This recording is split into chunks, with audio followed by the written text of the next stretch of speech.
He was brilliant, loyal, gifted beyond anyone in the court, but in less than a year, he was exiled.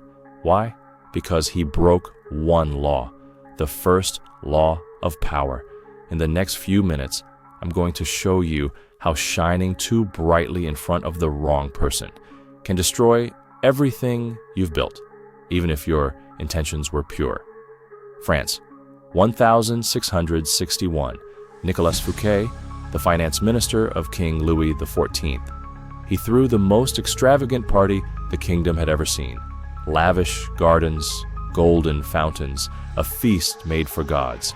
Even the king was impressed for a moment. But the next morning, Fouquet was arrested, thrown into prison for life. Why?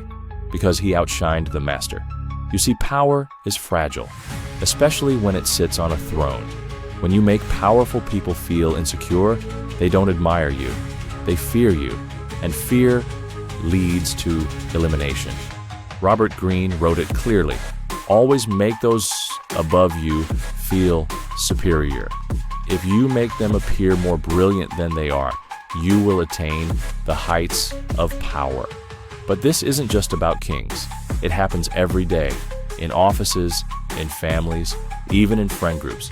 Ever had your ideas ignored in a meeting? Ever been punished for being too good at something? Maybe you weren't wrong.